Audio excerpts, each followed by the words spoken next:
देश में इस वक्त लोकसभा चुनाव के लिए रण तैयार हो चुका है। एक तरफ राजनीतिक पार्टियां 2024 के रण को फतह करने का दम भर रही हैं, तो दूसरी तरफ तमाम सर्वे भी सामने आ रहे हैं और सर्वे लगातार किसी न किसी पार्टी की नींद उड़ा रहे हैं। बात बीजेपी की करें तो मोदी तीसरी बार प्रधानमंत्री बनने का दावा कर चुके हैं और दूसरी तरफ तमाम हिंदू विरोधी और सनातन विरोधी राजनीतिक पार्टी मोदी को हराने के लिए हर काम करने के लिए तैयार हैं जो वो कर सकती हैं। बात रामचरितमानस के अपमान की हो या फिर सनातन के मूल सर्वनाश की, सबको मुस्लिमों का वोट चाहिए, लेकिन मुस्लिमों का रुझान किस तरफ है उससे विपक्ष के खेमे में खलबली मचना तय है।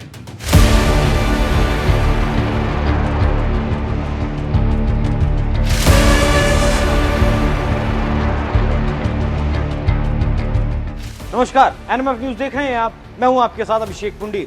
जब से बिहार में जातीय जनगणना के आंकड़े सामने आए हैं, तब से देश के राजनीतिक मुद्दों ने एक अजीब सा मोड़ ले लिया है। पहले कुछ और मुद्दों पर सरकारों को घेरा जाता था, लेकिन अब ओबीसी के मुद्दे पर घेरा जा रहा है। अब एक दौड़ लगी है कि ओबीसी का सबसे बड़ा शुभचिंतक आखिर कौन है। हालांकि बिहार के सीएम ने पासा सोच समझकर फेंका है या फिर बस खुद को पीएम पद का मजबूत दावेदार दिखाने के चक्कर में बस फेंक दिया। लेकिन ये बात माननी पड़ेगी कि नीतीश के इस पासे ने 2024 के चुनाव को बेहद ही रोचक बना दिया है और इस रोचकता को देखते हुए इंडिया टीवी ने एक सर्वे किया, जिसने एक तस्वीर को साफ कर दिया कि देश का मुसलमान आखिर किसे देने के लिए, किसे वोट देने के लिए सोच रहा है और इसके पीछे की सोच क्या है। जिसने इस तस्वीर को तो साफ कर दिया कि देश का मुसलमान किसे वोट देने के बारे में सोच रहा है और इसके पीछे की सोच क्या है वो भी आपको बताऊंगा, लेकिन पहले सर्वे के आंकड़े देख लीजिए। इस सर्वे में बताया गया है कि देश का 52% मुसलमान कांग्रेस के युवराज राहुल गांधी को अगला प्रधानमंत्री बनते हुए देखना चाहता है। इस आंकड़े को देखकर हो सकता है कि आप हैरान हुए हों, लेकिन अब जो आप देखेंगे वो और भी ज्यादा हैरान करने वाला है। मौजूदा प्रधानमंत्री नरेंद्र मोदी को कुल 3% मुसलमान प्रधानमंत्री बनता हुआ देखना चाहते हैं। इसके अलावा 8% मुस्लिम ममता बनर्जी को प्रधानमंत्री बनता देखना चाहते हैं, जबकि 6% लोगों ने नीतीश कुमार को वोट दिया है। अरविंद केजरीवाल को 14% मुसलमानों ने वोट दिया है। अखिलेश यादव 8% और ओवैसी को 5% लोगों ने वोट किया है। आपने ये तो जान लिया कि कितने लोगों ने किसे पसंद किया और 2024 में किसे वो प्रधानमंत्री बनते हुए देखना चाहते हैं। अब इसके पीछे का कारण भी सुन लीजिए कि क्यों मोदी को सिर्फ 3% मुसलमानों ने पसंद किया है। मुसलमानों को तुष्टीकरण के धुरंधर पसंद हैं।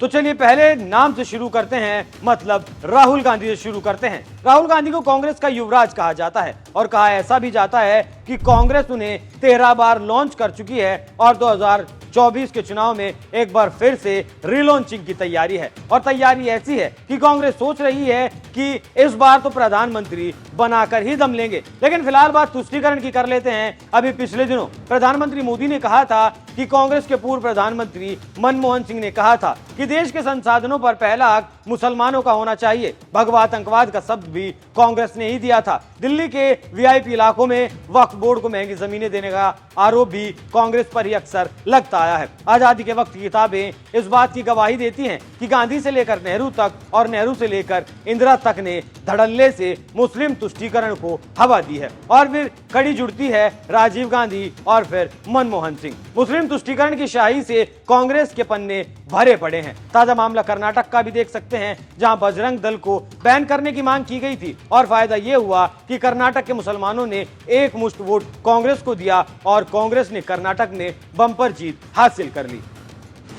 ममता बनर्जी बंगाल की सत्ता संभाल रही हैं। जब भी चुनाव होता है उनकी पार्टी के कार्यकर्ताओं का तांडव चरम पर देखने को मिलता है। ज्यादातर दंगाई टोपी लगाए ही दिखते हैं और जब बंगाल में हिंदुओं की शोभा यात्रा निकाली जाती है तो बंगाल की सीएम कहती हैं कि रमजान के पाक महीने में मुस्लिम इलाकों में हिंदू शोभा यात्रा आखिर लेकर क्यों गए। ममता दीदी हिंदुओं को ही दोषी ठहराती हैं। जैसे कांग्रेस ने भगवा आतंकवाद का शब्द गढ़ा था, वैसे ही ममता बनर्जी ने मुस्लिम इलाके का शब्द गढ़ा है। हालांकि हिंदुस्तान की डिक्शनरी में ऐसा कोई शब्द अगर आप ढूंढेंगे तो आपको नहीं मिलेगा।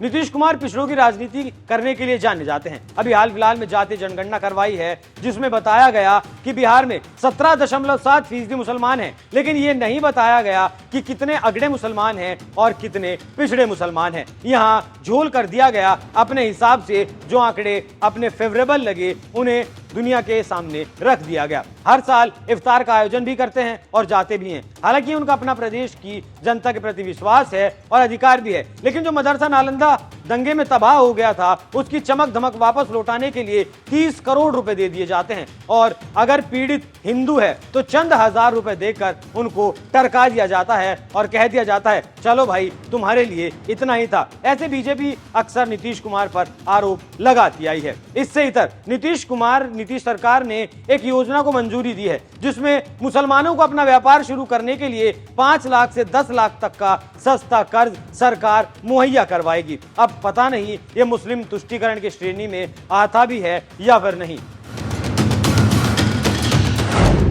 अरविंद केजरीवाल दिल्ली के मुख्यमंत्री हैं। दिल्ली की शराब घोटाले में जो जांच चल रही है उसकी आंच सीएम केजरीवाल तक पहुंच सकती है, ऐसा कहा जा रहा है। इससे इतर दिल्ली की मस्जिदों मदरसों में जो मोमिन मौलाना मौलवी पढ़ाते हैं उनकी तनख्वाह वक्फ बोर्ड देता है और दिल्ली में केजरीवाल के आने के बाद से इनकी तनख्वाह बढ़ाई भी गई है। समझिए इन्हें तनख्वाह वक्फ बोर्ड देता है और केजरीवाल साहब अब तक वक्फ बोर्ड को 100 करोड़ से ज्यादा पैसा दे चुके हैं। अब इस पैसे से तनख्वाह दी जा रही है या नहीं वो तो मुख्यमंत्री साहब भी बता सकते हैं। हालांकि केजरीवाल की मौजूदगी में अमानतुल्लाह खान ने इमामों की सैलरी 10,000 से बढ़ाकर 18,000 करने की बात जरूर कही थी। इस कार्यक्रम में सीएम केजरीवाल ने भी कहा था कि दिल्ली सरकार वक्फ बोर्ड के फैसलों के साथ है, सरकार वक्फ बोर्ड की बेहतरी के लिए हर संभव मदद करेगी। अब सीएम साहब ने जो 100 करोड़ से ज्यादा वक्फ बोर्ड को दिया है वो दिल्ली की जनता के टैक्स का ही पैसा होगा, ऐसी उम्मीद की जा सकती है।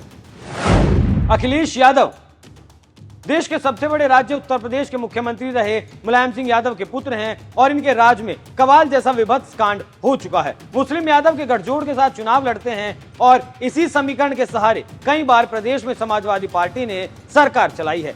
ऐसा कहा जाता है कि पिता मुलायम सिंह यादव ने राम भक्तों पर गोलियां चलवाई थी। अखिलेश यादव के शासन के दौरान कावड़ यात्रा में डीजे बजाने पर बैन का आदेश दिया जा चुका है और हो सकता है कि मुस्लिम समाज को भजन की तेज आवाज से दिक्कत होती होगी, शायद इसलिए शिव भक्तों को ऐसा करने का आदेश देना पड़ा। पुलिस थानों में जन्माष्टमी पर बैन लगाने की भी खबरें सामने आ चुकी हैं और इस सारे इतिहास को देखते हुए ही लोग इन पर और इनकी पार्टी पर मुस्लिम तुष्टीकरण का आरोप लगाते हैं और शायद वजह भी यही है कि सर्वे के मुताबिक देश के 8% मुसलमानों ने इन्हें प्रधानमंत्री बनता देखने की बात की थी और बात अगर 2022 के विधानसभा चुनाव की करें तो उस चुनाव में भी मुसलमानों का एक वोट समाजवादी पार्टी को मिला था।